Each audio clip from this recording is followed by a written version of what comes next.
আমি এখন দাঁড়িয়ে আছি ঢাকার কাওরান বাজার মাছ বাজারে। তো আপনারা জানেন যে দীর্ঘদিন যাবৎ ঢাকার কাওরান বাজারে এই মাছের বাজারটি এখানে লাগে।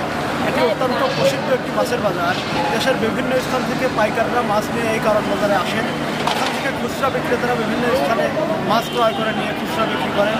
এই বাজারে আমরা ঘুরে দেখেছি যে এখানে হরেক রকমের মাছ পাওয়া যায়, বিভিন্ন শ্রেণীর মাছ নানান দামে বিক্রি হয়। আমরা দেখতে পেয়েছি খুব ভোর থেকে একদম সূর্য ওঠার আগ থেকেই এখানে এই বাজার লাগে। শ্রমজীবীরা সকাল থেকেই ভিড় করেন এখানে মাছ কিনতে। এছাড়া এখানে আরেকটা ব্যবস্থা আছে যেটা না বললেই নয়। আসলে এখানে যারা মাছ কেনেন তারা এখান থেকে মাছ কাটার ব্যবস্থাও আছে। এখানে আপনারা দেখতে পাচ্ছেন আমার পিছনে অনেক নারী পুরুষরা দাবটি নিয়ে মাছ কাটছেন। তারা বিভিন্ন দামে এখানে মাছ কাটতে ব্যস্ত সময় পার করছেন। আসলে ভোরবেলা থেকেই শুরু হয় এখানে এই কর্মযজ্ঞ। এই রেল লাইনের ধারে মাছের বাজার, রেল লাইনের উপরেই প্রতিদিন মাছের বাজার লাগে। তো যখন রেল আসে তখন তারা হুড়োহুড়ি করে বাজার থেকে ছুটে চলে যান। এখানে আমরা দেখতে পেয়েছি নানান রকম দেশীয় প্রজাতির মাছের সমাহার থাকে। দেশীয় প্রজাতির বিভিন্ন মাছ পাওয়া যায় এখানে। এই মাছের বাজারে মাছের বাজারে বিদেশের বিভিন্ন স্থান থেকে মাছ নিয়ে আসেন পাইকারি এবং খুচরা বিক্রেতারা। আমরা দেখতে পাচ্ছি এখন একটি ট্রেন আসছে। তো এই ট্রেন আসার সাথে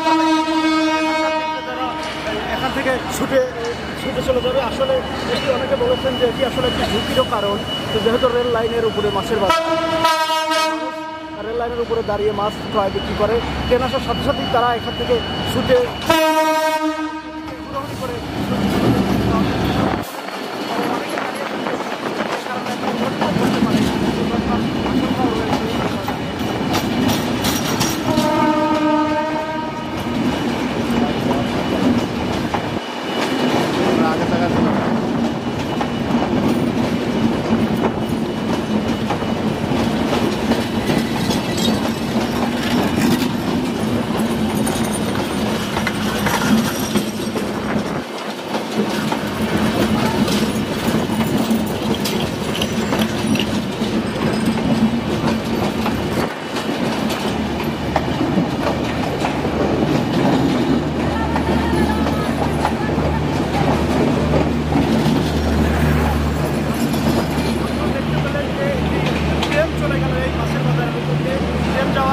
সাথে সাথে কিন্তু আমার আগের অবস্থায় চলে এসেছে বিক্রেতারা।